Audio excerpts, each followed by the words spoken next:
Jó estét kívánok! A ma esti vendégem biztonságpolitikai szakértő, az EBESZ volt nagykövete, olyas valaki, aki egy időben a különböző országok demokratikus átalakulását figyelte, de nem csak íróasztal mellett dolgozott, hanem terepen is. Ott volt például Grúziában, Csecsenföldön vagy Moldáviában, akkor, amikor ezeken a területeken harcok folytak. Gyarmati István, örülök, hogy eljött hozzám. Jó estét kívánok! Aktuális diplomáciai kérdésekkel szeretném kezdeni. Hogy érheti el egy pici ország, hogy a nagy Egyesült Államok elnöke fogadja a miniszterelnökét?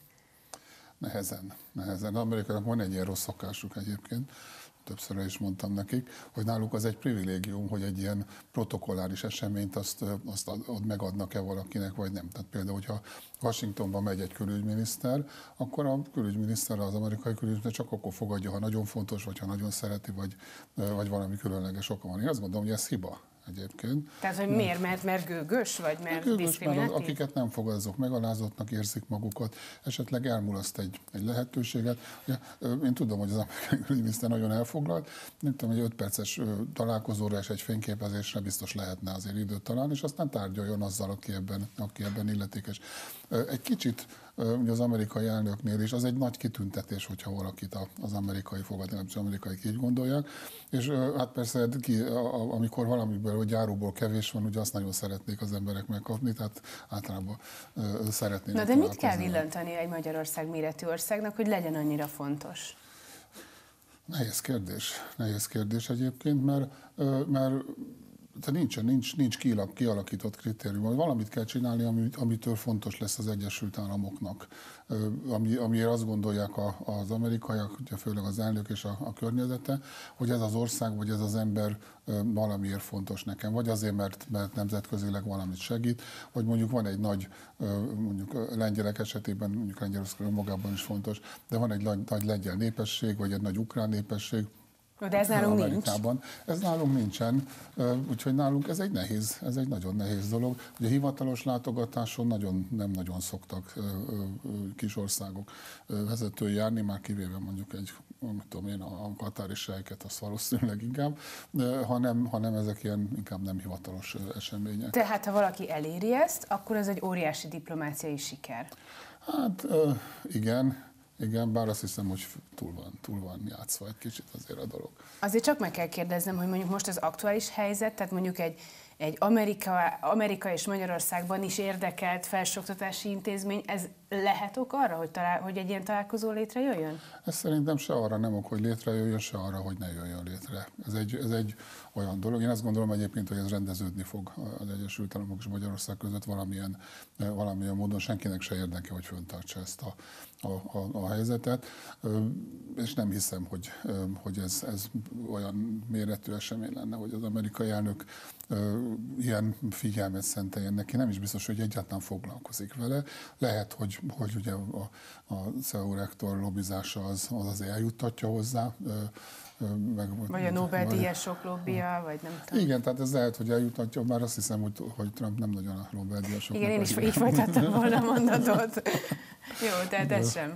Nem tudom, szóval nem kell ezt túljátszani, én azt gondolom. Persze mindig ezt az adott országban mindig jobban följátszák, akár ha fogadja, akár ha nem, hogy az egyik milyen óriási siker, a másik milyen óriási kudarc, nem kell ezt, én azt gondolom túlzásban. Még egy nagyhatalomhoz fűződő kapcsolatunkat szeretném megkérdezni, ez az Oroszországhoz fűződő kapcsolat, ami egyrészt mint kapcsolat is nagyon érdekes, mint diplomáciai kapcsolat, vagy politikai kapcsolat, másfelől meg, hát gyakorlatilag most már nem tudja úgy kinyitni az internetet és a híreket, hogy ne legyen abban szó arról, hogy kémek, hogy itt vannak az orosz kémek, hogy tele van Magyarország orosz kémekkel. Ez egy reális forgatókönyv?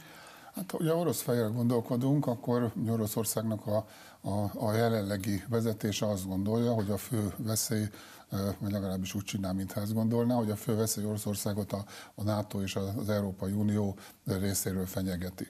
És hát ebből adódóan teljesen logikus, hogy NATO országokban és Európai Uniós országokban, leginkább abban, melyik mind a kettő, megpróbál hírszerzőket telepíteni. Ezt mindenki csinálja, tehát ezt ne vegyünk már rossz néven az oroszoktól. Meg ugye ezekben az országokban azt tudják, hogy Magyarország vagy Szlovénia könnyebb behatolni, mint mondjuk Nagy-Britanniába, bár Nagy-Britanniában valószínűleg értékesebb információkhoz, vagy több értékes információhoz tud jutni. Tehát ezt nem kell nagyon ezt a szívünkre venni. Ha túl sokan vannak, vagy ennek valami befolyása van lenne már az adott országnak a gazdasági vagy politikai életére, az persze probléma, de ez nem is elsősorban számoktól függ. És hát azért, ha megnézzük mondjuk Németországot, hogy hány német vállalatnak a kapcsolatrendszere kötődik direkt vagy indirekt módon Oroszországhoz, ez nem egy exakt mutató. Az exakt mutató pontosan az sem exakt mutató, de az az igazi mutató, hogy van-e befolyása az adott ország politikájára, és ha igen, akkor milyen. Jó, tehát akkor ezek szerint a kémek vagy hírszerzők jelenléte az egy normális dolog a világban, ezt nem kell túllihegni. Persze nyilván van egy szint, de hát, hogy erre vannak-e mutatók, vagy bármi, hogy hol haladja meg, azt nem tudjuk. Nem hiszem, hogy lenne erre. Ez egy olyan dolog, mint Kissinger-t egyszer megkérdezték, hogy definiálja, hogy mi a pornográfia, és mondta, hogy ezt nem tudja, de ha látja, akkor megismeri. Valahol ez a szint is ott van, hogy nem tudjuk pontosan, hogy most ez nem is tudom, hogy minek a hány százaléka lenne, de mondom, én azt gondolom, hogy főleg a befolyásolásnak az eredményessége az, ami a kritérium. Tehát nyugodtan lehet, mondjuk most az oroszokat mondjam, a Mali nagykövetségre, Budapesti nagykövetségre 500 hírszerzőt telepíteni, ha azok ott ülnek a nagykövetségen, és nem csinálnak semmit, ugye? Tehát nem a szám igazán a lényeges, mert az, hogy hol van, meg mit csinál. Ön nagyon sok ország demokratikus átalakulását figyelte, mint ennek a már általán említett intézetnek a vezetője, a Demokratikus Átalakításért Intézet vezetője, és sok országban próbálták talán exportálni a demokráciát, de majd kijavítja, hogy ez így helyes megfogalmazása vagy sem. Most tényleg a demokratikus átalakulás folyamatának szempontjából érdekel az a kérdés, hogy ugye Magyarországon attól függően, hogy az ember kormánypárti vagy inkább ellenzéki szimpátiával rendelkezik, attól függően értékeli a demokrácia állapotát. Ön, aki végignézett egy csomó országot, aki nem demokratikus rendszerekből demokráciává vált, ön például hogy értékeli a magyar demokráciát? Nem akarom kikerülni a kérdést, de ugye nyilvánvalóan mondjuk egy amerikai vagy egy svéd azt mondja, hogy itt azért problémák vannak a demokráciával, egy moldáv vagy egy orosz azt mondja, hogy hát ha nálunk 50 éven belül ilyen lesz, akkor roppant boldog leszek. Ez a demokrácia egy folyamat. Azt gondolom, hogy... Merre halad a mi folyamatunk? Inkább akkor talán ez a kérdés. Azt gondolom, hogy a mi folyamatunk a rendszerváltáskor nagyon előre szaladt. Tehát olyan demokráciát próbáltunk meg, ugye nem is volt más demokrácia modell, mint ami Ausztria. Ugye mi azt akartuk, hogy legyünk olyanok, mint Ausztria vagy Németország, elsősorban azért, hogy olyan jól keressünk, mint ők, de hát legyen a demokrácia is olyan. De hát azért azt tudjuk, hogy 90-ben ugye egy ekkora ugrást azonnal megtenni nem igazán lehet. Már csak azért sem, mert a polgári demokrácia, és én nem szeretem ezt a liberális, meg illiberális, meg mit tudom én milyen demokráciákat. A jelzős demokráciákat? A jelzős demokráciákkal nekem bajom van. Általában a polgári demokrácia, aminek sokféle válfaja van. Ugye azt gondolom, hogy a polgári demokráciának az alapja, nem én gondolom, ez minden politológus ezt gondolja, meg a politikusok többsége is. Az az alapja, hogyha van egy társadalmilag, szociálisan és gazdaságilag erős középosztály. Na most 1990-ben, 91-ben egy erős középosztály nem volt Magyarországon, ma sincs egyébként még. Tehát egy csomó dologban mi előre szaladtunk, úgy csináltunk, mintha lenne ez a középosztály, és nem volt. És ezért egy csomó dologból kiderült, hogy ami Németországban vagy Ausztriában működik, az nálunk nem működött, mert nem volt, aki hordozza ezt a... Tehát természetes, hogy megreked a folyamat? Azt gondolom, nem gondolom, hogy megreked, hanem korrigálódik inkább. Tehát egy picit visszafogjuk a sebességet, megvárjuk, amíg az alapok fölépülnek, tehát nem lehet rögtön az első emeletet fölépíteni, hanem az alapokat kell, mi megpróbáltuk az emeletet fölépíteni. A másik dolog, amit meg el kell mondani, és nem csak Magyarországról, ugye, nem csak Magyarországról mondják, hogy a demokrácia válságban van, hanem az egész világról mondják, hogy a demokrácia válságban van, és azt gondolom, hogy ennek megvan a maga oka, mégpedig én szerintem az oka, hogy az a kormányzási módszer, ahogy a demokráciák működtek mindeddig, tehát magyarul az, hogy volt egy politikai elit, volt egy értelmiségi csoport, amit véleményformálónak neveztünk, ugye ennek voltak megfelelő médiái, amin keresztül formálta a választók véleményét. Ugye ez ma nem működik, ma úgy működik, hogy a politikusok közvetlenül fordulnak a néphez az interneten, a Twitteren, a Facebookon keresztül, és hogyha egy politikusnak 23 másodperc alatt kell a CNN-ben, vagy 2 mondatban a Twitteren kifejteni a véleményét, szükségszerűen populista lesz, hiszen nem tud másképpen kifejteni véleményt. A populizmus az, ugye kialakult az, hogy a populizmus az egy érték kategória, és társítjuk a szélsőséges nézetekkel. Én azt gondolom, hogy ez nem igaz. A populizmus a populusból származik, a népből. A populizmus alapvetően az a kommunikációs módszer, amivel úgy kommunikálunk, hogy a nép megértse. Na de mondjon olyan példát, amikor valaki populista, de nem szélsőséges. Carl Bildt. Nézze meg a volt svéd miniszterelnök, nézze meg a Twitterjeit. 3 mondatban tökéletesen ki tud fejezni árnyalt gondolatokat? Hát meglehetősen árnyalt gondolatokat, a közép-jobb, mérsékelt közép-jobb meggyőződésének megfelelően. Sokkal többet nem tudok mondani, ezt meg kell mondanom. De ez természetes, hiszen ugye, ha mondjuk migránsügyről van szó, és én azt akarom mondani, hogy jönnek a rohadt migránsok, megerőszakolják a feleségemet, és elveszik a munkámat, ugye ez pont belefér egy Twitter üzenetbe. Ha elkezdjük mondani, hogy hát a muzulmánok nem mint terroristák, és a migránsok sem mint terroristák, de a migrációban benne van az a kész, itt megáll a figyelem. Ugye? Tehát nekünk meg kell tanulni úgy kommunikálni, hogy röviden, velősen, meggyőzően, értelmesen elmondjuk azt, amit akarunk. Mondok egy Twitter üzenetet, ön mondta pár évvel ezelőtt, de abszolút működő Twitter üzenet lenne: korunk barbárjai a kínaiak és a muzulmánok. Igen. Ezt ön mondta 4 évvel ezelőtt, ha jól számolok, egy konferencián. Hát ez is populista megfogalmazás. Igen, de ugye azért ehhez tudni kell a kontextust, tehát ugye ez Na hát itt kezdődik a probléma. Romai korral való párhuzamban mondtam, de igen, ez egy populista megfogalmazás, én egyébként nem vagyok. Tehát ha valaki érti, hogy a barbár nem arra vonatkozik ebben az összefüggésben, hogy alacsonyabb rendű emberek, meg tudom én, ugye akkor igen, ez egy populista megfogalmazás, én azt gondolom, hogy érzékelteti azt a problémát, amit érzékeltetni akarunk ezzel, hogy a mi civilizációnkat fenyegetik más civilizációk, nem azért, mert azok jobbak vagy rosszabbak, hanem egyszerűen azért, mert mások. De ön kizárólag civilizációs konfliktusról beszél? Én alapvetően azt gondolom, hogy ez egy Huntington értelembe vett civilizációs konfliktus, amit persze aztán mindenféle politikai erők felhasználnak természetesen a saját céljaikra, és akkor már politikai vagy nagyisten katonai konfliktus lesz. De tartsa még mindig? Hogyne? Hogy ők a 21. század vagy korunk barbárjai? Abban az értelemben, hogy ugye Rómát bevették a barbárok. És akkor most a kínaiak vagy a muzulmánok inkább? Ez 2 különböző dolog, tehát mind a 2 úgymond fenyeget. Ugye a kínai, ha megnézzük a történelmet, ugye a németek sok száz évig megpróbálták megszállni, elfoglalni Európát. Aztán rájöttek, hogy egyszerűbb megvenni. És most ugye úgy a legerősebb nemzet magasan Európában, hogy egy csomó dolog az övék. Kínaiak ezt szeretnék csinálni, tehát ők nem akarnak háborúzni, meg idejönni, eszük ágában nincsen, csak azt küldik ide, aki üzleti életben szükséges. Így van.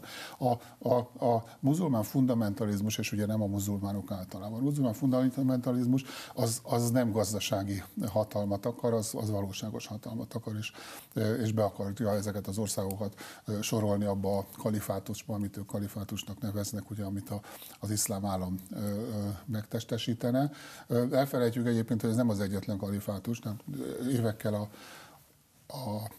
az iszlám állam létrejötte előtt az észak-kaukázusi államok egyes muzulmán szervezetei kikiáltották az észak-kaukázusi kalifátust. Ugye ebből államilag nem lett semmi, mert hogy nyilván az oroszok ezt nem igazán engedik, de tehát nem lehet azt mondani, hogy ez az egyetlen ilyen törekvés, meg vannak ilyen törekvések a Boko Haram Afrikában, Szomáliában, tehát vannak ilyen Róluk azért folyamatosan hallunk a hírekben. Róluk hallunk folyamatosan. Főként, hogy elrabolnak és hát embereket. ugye most elkezdtünk hallani az orosz muzulmánokról is sajnos a tegnapi merénylettel, és hát ha nem is az Észak-Kaukázusból, de hát Oroszországnak a perifériájáról származó emberekről van szó. Most azért, ha már kitért egy félmondatban, akkor én is hagy reagáljak erre egy félmondatban, ugye itt egy kirgiz származású fiatalemberről van szó, aki a Szentpétervári metróban robbantott, illetve egy másik helyen megtalálták a DNS-ét, mondom, új lenyomatát.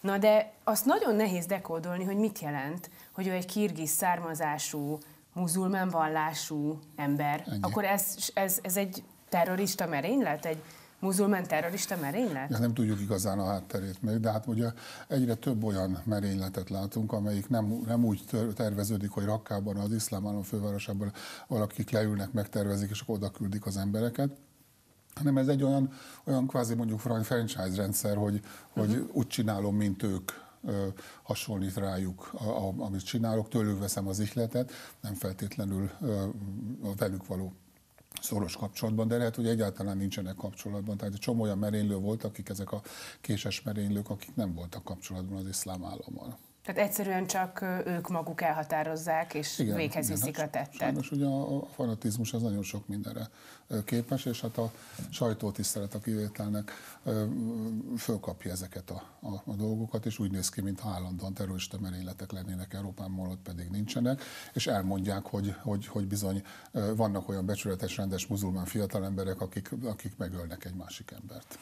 Ugyanakkor az nagyon szembeötlő, hogy a terrorista merényletek, amelyekről az utóbbi időben hallunk, azok többnyire ilyen egyedül elkövetett, egyébként kevés áldozatot követelő cselekmények, most akár a berlini karácsonyi vásárra gondolok, vagy bármi másra. A késelések, meg autóval belehajtások, kivéve talán a franciát, az elsőt az tényleg nagyon súlyos merénylet lett végül az áldozatok számát tekintve, de hogy ezek kevés áldozatot követelő pici cselekmények, ha úgy tetszik, tehát hogy ez az eszköztár a terrorizmusnak, és most megint ide veszem, ugyanezen a konferencián azt mondta még 4 évvel ezelőtt, de hát mit lehet látni 4 évre előre, én ezt se tudom egyébként, hogy a jövő igazi veszély az a bioterrorizmus. Most ehhez képest pont azt látjuk, hogy nem előre megy, vagy nem egyre fejlettebb technológiailag, vagy nem tudom, biológiailag a terrorizmus, hanem ilyen nagyon alap, nem tudom, készségek kellenek ahhoz, hogy valaki terrorista legyen. A bioterrorizmus továbbra is nagyon nagy veszély, tehát hála Istennek nem tartunk ott, és nagyon remélem, hogy nem is fogunk ott tartani, de az egy komoly veszély. Ugye egyébként az, hogy most ilyen merény, csak idézőjelben ilyen merény, az jó hír, az azt mutatja, hogy az iszlám állam gyengül, és az elhárítás, a terrorista merényletek elhárítása és megelőzése az meg erősödik. Tehát ez a titkosszolgálatok dicsérete, hogy mondjuk ilyen cselekmények vannak? És nem csak a titkosszolgálatok, bele kell érteni ilyen értelemben például a pénzügyi intézményeket, hogy figyelik a pénzmozgást, a repülőtársaságokat, akik leadják az adatokat, és így tovább. Tehát az embereket, a közvéleményt, akik esetleg fölhívják a rendőrség figyelmét, hogy itt a szomszédunkban van 3 fiatalember, aki most már 2 hete nem mozdul ki, csak pizzákat rendel, vagy a pizzaszállító vállalat, hogy mi állandóan fiatal embereknek ugye voltak ilyenek. Van itt egy nagyon nagy csapda, ugye, mert amint egy terrorista merényletet végrehajt valaki, abban a pillanatban a média felgöngyölíti, hogy ki ez, honnan származik, itt született vagy bevándorló, mit lehet róla tudni, és sok esetben kiderül, hogy a hatóságok figyelték, aztán elengedték, akkor nem figyelték, akkor megint rabló volt, vagy szóval, hogy van valami priusza, már társadalmi szempontból van valami priusza, és akkor természetesen ebből az a következtetés, hogy hát mit csinálnak a titkos szolgálatok, ülnek a babérjaikon. Ugyanakkor azt sosem tudjuk, hogy hány merényletet akadályoznak meg a titkos szolgálatok. Azért ez egy érdekesebb mutató lenne, ilyet nem közölnek, gondolom nem is közölhető, de hogy mondjuk ezt hogy lehet kivédeni titkos szolgálat szempontból, vagy lehetne egy olyan statisztikát készíteni, hogy jó, igen, de 23 pedig meghiúsult miatt. Hát lehetne, nagyon nehéz lenne. Ugye mi az, hogy merénylet előkészítése? Igen, ugye? hol a és hogy meghiúsul. Azt mondják, hogy évente azért több 100 ilyen eset van, hogy arra gyanakodnak, hogy a titkosszolgálatok, hogy valaki valamire készül. Mi lehet egyébként, hogy csak 2 rosszul elejtett szó. Ugye, de hát ha én Magyarországon mondjuk viccelek azzal, hogy nálam van egy bomba, ezen röhögnek az emberek. Ha egy amerikai repülőtéren ezt mondom, akkor lecsuknak 5 évre. Ugye, tehát ez nagyon függ attól is, hogy hol mi történik. Titkosszolgálatokat nagyon könnyű vádolni, de tudni kell 2 dolgot. Az egyik dolog, egyszer egy merénylő vagy merényletre készülő terrorista azt mondta, hogy az a különbség köztünk, hogy önöknek már, mint hogy a törvény embereinek mindig szerencséje kell, hogy legyen, nekünk elég, ha egyszer van szerencsénk. Ugye, tehát ez a nagyszámok törvény szerint előbb-utóbb valami mindig keresztül csúszik. Ahogy Németországban sokáig nem volt semmi. Igen, de egyszer biztos, hogy keresztül csúszik, bár emlékezünk vissza, hogy Németországban nagyon komoly merényletek voltak, nem muzulmán típusú merényletek, csak azt már lassan elfelejtjük. Meg azt is elfelejtjük, hogy Európában az első terrorista merényletek a II. Világháború után, ugye Dél-Tirollal kapcsolatban voltak, amelyik most a nemzeti kisebbségek kezelésének a mintaképe lett. Csak ezt ugye nem látjuk, vagy nem emlékszünk rá a történelemre. De a másik dolog az meg az, hogy a terrorizmusra készülést azt nagyon nehéz bizonyítani. Egyrészt nehéz észrevenni, hogy ez történik. Másrészt meg, amikor észreveszik, akkor nagy valószínűséggel nincsenek olyan bizonyítékok, amik megállják a helyüket egy bíróságon. Tehát valamit kell csinálni, vagy Guantánamot csinálunk, igen, bár ezt azért hozzá kell tenni, hogy a Guantánamóból közben kieresztett egyébként jogtalanul, feltehetően ott tartott, lehet, hogy jogtalanul, de nem feltétlenül alaptalanul ott tartott embereknek a felét már észrevették, hogy újból terroristák lettek, vagy terroristák lettek. Tehát vagy Guantánamot csinálunk, azt nem akarunk, ugye, vagy valami mást kell csinálni. Tehát mit tudunk csinálni, ha valakiről mondjuk egy telefonbeszélgetés lehallgatása során kiderül, hogy ő készül valami merényletre. Ha ez konkrét dolog, ugye akkor ez már az országok legnagyobb részében már, de ez most van így, hogy már bűncselekmény a terrorista merényletre való készülés is. De ha ezt nem tudjuk bizonyítani igazából, mert például nem jogosan szereztük meg, hát azért ne hunjuk be a szemünket, hogy ilyen előfordul. Ilyenek néha, és mondjuk néha belefutnak egy ilyenbe, akkor mit tudnak csinálni? De azt lehet csinálni, hogy egy titkosszolgálati ember oda sétál mellé az utcán, és azt mondja, hogy te mi tudjuk, hogy te merényletre készülsz, menj a felébe. És akkor ő nyilván hazamegy, és abba hagyja ezt. De utána majd visszamegy máshova.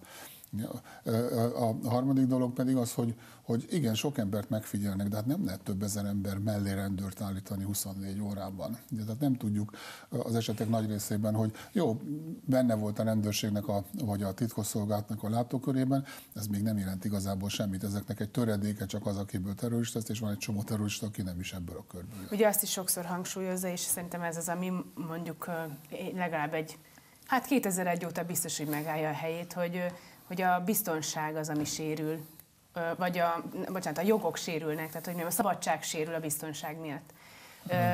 És ezt szerintem most már le is lehet fektetni, tehát hogy a szabadságjogokból kell mindig föladni egy kicsit, hogy a biztonság volt. Hát, a biztonság és a szabadságjogok, mint hogyha az összegük állandó lenne, és akkor, hogyha az egyik, igen, és akkor attól függően, hogy milyen a helyzet. Ugye nagyon sokáig én azt gondolom, hogy mi elhanyagoltuk a biztonságot Európában különösen, hogy annyira örültünk a rendszerváltozások után, hogy most már aztán minden rendben lesz, és Fukuyama megírta, hogy a vége a történelemnek, és ezt el is hitettük magunkkal. Aztán most látjuk, hogy nem így van, elővesszük Huntingtont, de ezzel az is jár, hogy a biztonságot erősíteni kell, és hát az pedig...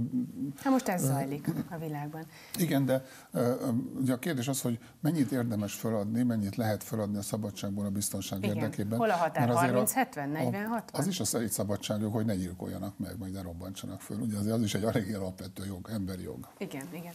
No, azért érdekes, hogy ezekről beszélünk, mert önnek egyébként azért az igazi területe az itt Európa környéke, vagy igen, szóval Európa és Ázsia határa, és most is egyébként Szarajevóból jött haza. Voltam, igen. És ott is állítólag egy gócpont van, egy olyan gócpont, amiről azt hittük, hogy nincs. Nincsen gócpont, a Szarajevóban nem tudunk róla, hogy lenne. Azt látjuk, hogy ilyen kis sejtek szaporodnak. Tehát nem, de milyen sejtek? Ilyen muzulmán, szélsőséges muzulmán sejtek. Azt nem látjuk egyelőre, legalábbis azt hallom, hogy azt nem látjuk, hogy ezek egy hálózatba tömörülnének és egymással együttműködnének, de szaporodnak ezek a muzulmán sejtek, amik potenciálisan akár terrorista sejtek is fejlődhetnének. Nem feltétlenül ugye abban az értelemben, hogy rakkából irányítják őket, hanem pont abban az értelemben, hogy ott összejön 3 derék fiatalember, és elhatározóan robbantsunk föl már valamit. De azok egy más cél érdekében zajló terrorcselekmények lennének, nem? Vagy ők is az iszlám államot képviselnék? Ez akikről beszélek, ezek nem képviselik, de az iszlám állam szellemiségét képviselik tulajdonképpen. De ezek, akikről beszélek, ezek alapvetően muzulmán fundamentalisták. Ugye volt egy gócpont Boszniában, ugye a Jordán falunak hívták, ami gyakorlatilag úgy működött, elszigetelve szinte a bosnyák államtól, vagy a boszniai államtól, bocsánat, hogy mintha egy külön falu, muzulmán falu lenne Jordániából, saria törvény alapján, és itt, ugye ezt a rendőrség felszámolta már jó néhány évvel ezelőtt. Ilyen újról nem beszélünk, de hát látjuk, hogy, és hát ebben azért magunkba kell egy kicsit nézni, hogy ahogy az Egyesült Államok és az Európai Unió figyelme csökken a Balkán iránt, hogy nyilvánvalóan egyre jobban be tudnak hatolni azok, akiket nem szeretnénk ott látni, a muzulmán szélsőséget. Ebben most valós veszélyt lát, vagy mindez, amit mond, inkább csak egy figyelmeztető jel? Én azt gondolom, hogy ez egy figyelmeztető jel, ami valós veszély is egyben. Tehát oda kell figyelni erre. Mert ez közelebb van, mint az iszlám állam. Hát az mondjuk nem számít nagyon sokat, mert ha ők be akarnak jönni, akkor bejönnek, és többnyire a terroristák azért azt már látjuk, azok nem onnan jönnek, hanem itt vannak, és azok aktivizálódnak. Ugye nyilvánvalóan egy nagy migráns hullámmal könnyebb becsempészni néhány terroristát, de az alapvető probléma azokkal van, akik már itt vannak, vagy visszajöttek. Ugye most látjuk, és egyre nagyobb veszély az, hogy az iszlám államnak a területi visszaszorulásával egyre több mondjuk európai polgár, vagy akár orosz polgár is vissza fog menni, vagy visszamegy azokba az országokba, honnan jöttek. Na de kicsit beszéljünk a múltról is. Ott volt Grúziában, Csecsenföldön, Moldáviában. Mikor volt ezeken a helyeken? 91 és 90-es években. Tehát azokban az időkben, amikor ott még harcok voltak. Amikor ott még harcok voltak. Mit csinált? Próbáltunk tűzszünetet teremteni. Az EBESZ égisze alatt. Az EBESZ égisze alatt. Ugye akkor az EBESZ egy nagyon fontos szervezet volt. A 90-es években az egy nagyon fontos szervezet volt. Ugye nagyon sokan azt hitték, kicsit mi is, hogy majd ez lesz a nagy biztonsági együttműködésnek a szervezete Európában. Hát sajnos nem így lett, de akkor ez egy fontos szervezet volt, nagyon odafigyeltek rá, és hát lehetett is dolgokat csinálni, különböző mindenféle, nem csak tűzszünet, nagy tűzszünetet, kis tűzszünetet. Ugye volt olyan Csecsenföldön például, hogy egy ilyen egynapos tűzszünetet letárgyaltunk, amíg egy falu, amit az oroszok meg akartak szállni, azt kiürítették, és akkor nem lett több száz vagy több ezer áldozat annak, hogy az oroszok oda bevonultak. Tehát főként ezek tárgyalási feladatok voltak? Főként a civil lakosság menekítése miatt? Vagy? Alapvetően politikai okokból, hogy a konfliktusnak a menedzselését, megoldását elősegítsük. Ugye ez nem nagyon sikerült, mert hát utólag látjuk, hogy nem, de akkor nyilván voltak nagy sikerek. Voltak sikerek, persze, voltak abszolút sikerek. Ugye hát például az első csecsen háborút azt sikerült lezárni, és nem volt biztos, hogy lesz egy második csecsen háború. Ugye ezt nem tudtuk, ezt Putyin tudta esetleg, hogy majd ha ő visszajön, akkor ezzel fog visszajönni. Ugye azt látjuk, hogy Putyinnak a népszerűség azt hiszem 14% volt, mikor hatalomra került, és hát a csecsen háború volt az, amelyik nagyon föllökte az ő népszerűségét, és azóta is sok minden hasonló cselekmény van, amelyik őt ilyen magasan népszerűen tartja. De hát ugye az akkor ez egy más világ volt, akkor egy kooperatívabb Oroszország volt, ugye Európa örömmámorban úszott, hogy végre sikerült megszabadulni, gyorsan le is szereltünk minden katonát, meg csökkentettük a katonakiadásokat, de úgyse lesz rá szükség, rossz volt, hiba volt persze. Tehát az egy másik Európa volt, és akkor azt gondoltuk, hogy meg lehet oldani ezeket a problémákat. Van, ahol eredményeket el is értünk, ugye Moldovában már 25 éve tűzszünet van tulajdonképpen, a probléma önmagában nem oldódott meg, de nem lőnek. Nagorno-Karabakban ugyanez a hegyi Karabakban, ott ugye többet lövöldöznek, de mégis nincsen háború. Ugye Boszniában is megszűnt a háború.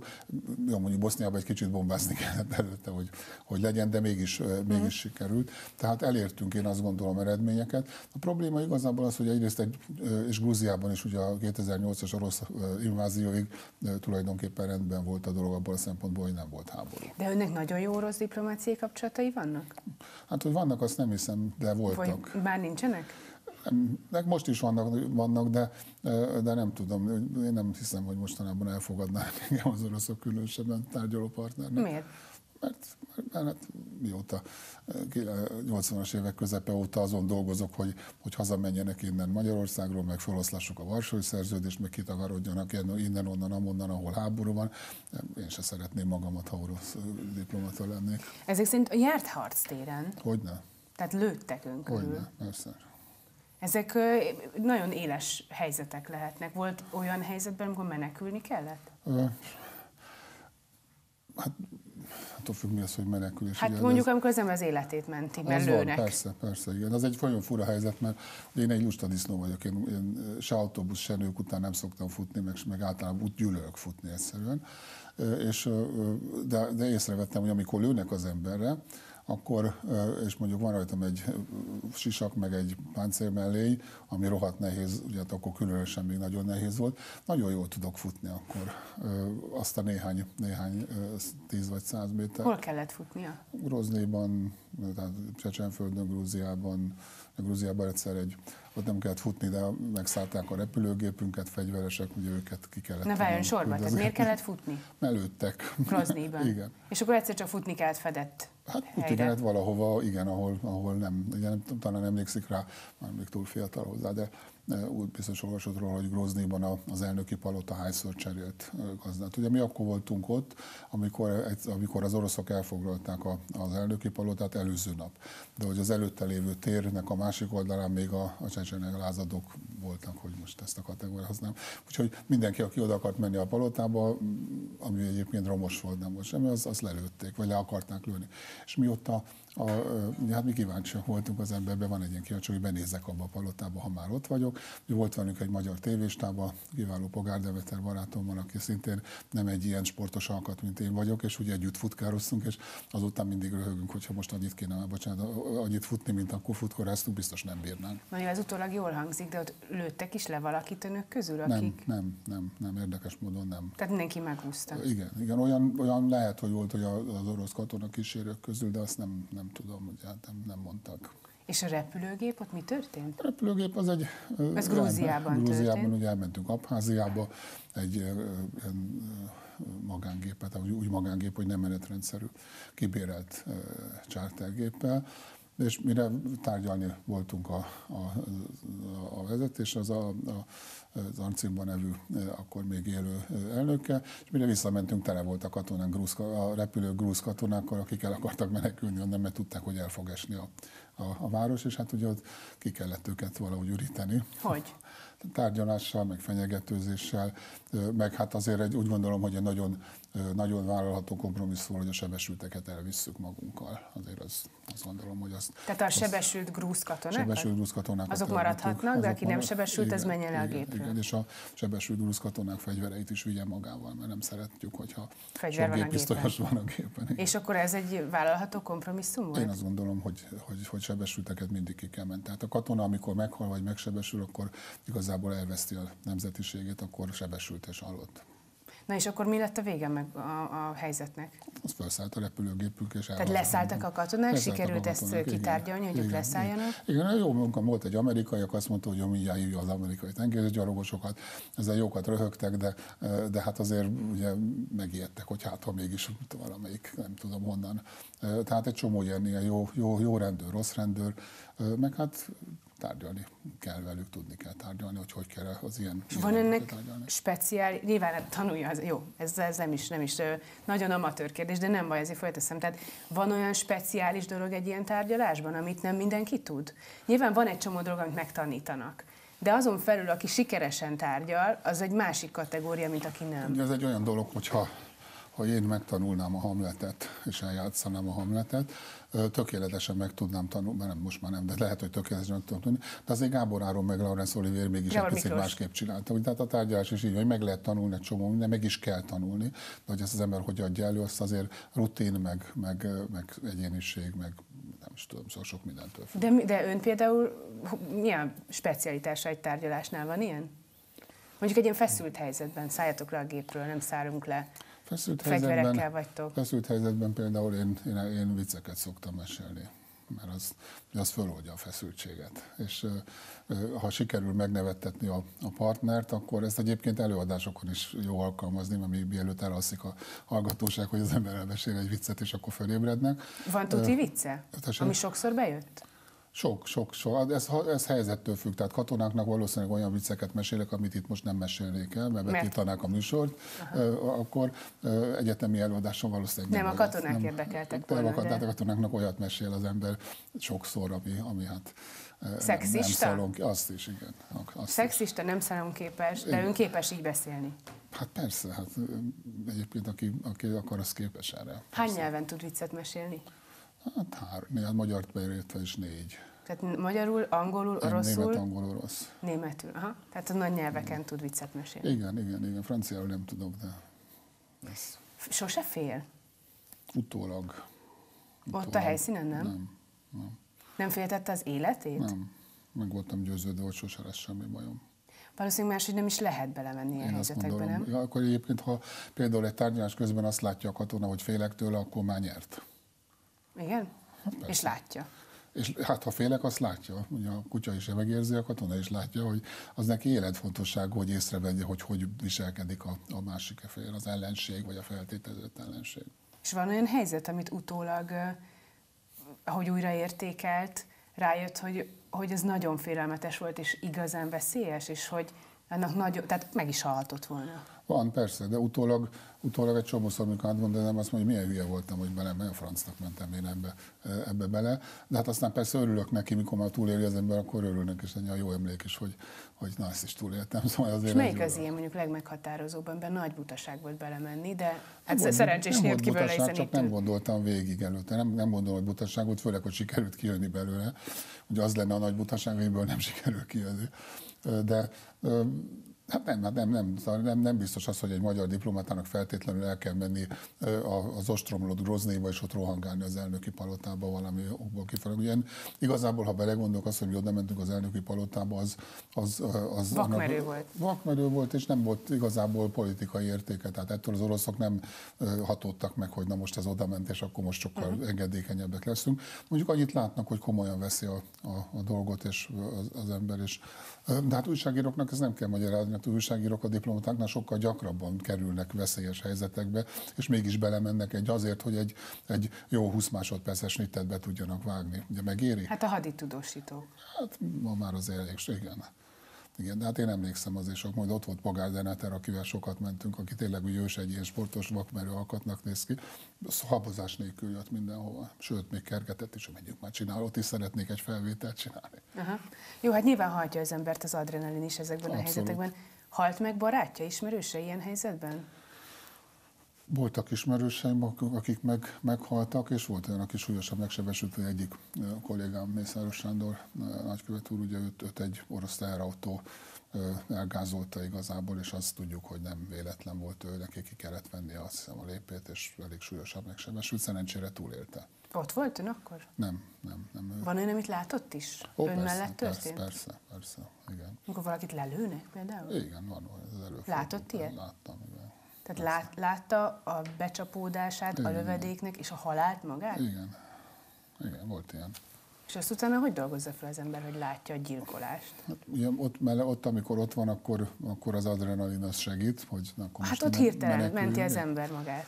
Hát nehezen dolgozza föl, de ez is típus kérdése, ugye, ha már nem tudok rajta segíteni, akkor ugye, különböző emberek vannak, ugye van, aki a dugóban ül és idegbeteg lesz, hogy most itt időt veszteget az autóban, van, aki meg azt mondja, hát igen, hát ez hozzátartozik. Tehát, na jó, hát ez így összehasonlíthatatlan a dugóban. Igen, csak a különbségekre akarok rámutatni, hogy az emberek nagyon különbözők, és különböző módon fognak föl különböző kihívásokat, vagy eseményeket. Ugye. Még egy dologról szerettem volna kérdezni, ami nem közeli, de például a Wikileaks iratokban ön név szerint is sokszor meg van említve, mint aki az amerikai kormánnyal kapcsolatot tart, mint aki például hülyének nevezi az akkori miniszterelnököt, Gyurcsány Ferencet. De úgy is, most én ezt nem tudom, de kétségtelen, hogy ön megtette, de például úgy is, mint aki az intézet révén Kubába például demokráciát akar importálni, és akkor ilyen tételek voltak megemlítve, hogy például ellenzéket támogatni Kubában, internetkávézót nyitni, vagy a Tanú című filmet levetíteni. Ezekből valami létrejött Kubában? Sok minden létrejött ebből, Kubában is, sőt, hogy tovább menjek, Észak-Koreával is voltak ilyen kísérletek. Demokratizálni Észak-Koreát? Hát nem sikerült. Nem, ez látható. Igen, de Kubában azért valami megmozdult, nem azért, mert mit csináltok, bár... Hát azért, mert meghalt Castro. Igen, persze, de mindegy, nem mi öltük meg, szóval ezért ez nem. De ezek olyan dolgok, hogy meg kell próbálni, mi azt gondoljuk, hogy meg kell próbálni. És ugye hát azért alapvetően arra vigyáztunk, hogy ilyen helyzetekbe, tehát ne kerüljenek az emberek olyan helyzetbe, akit letartóztatnak, már egy volt, akit letartóztattak, aztán kiengedték. Mindig vannak kockázatok. És Észak-Koreában mit akartak csinálni? Észak-Koreában jöttek emberek, nem voltunk mind Észak-Koreában, nem jöttek emberek, mondjuk orvosok, hogy az egészségügyi rendszert tanulmányozzák.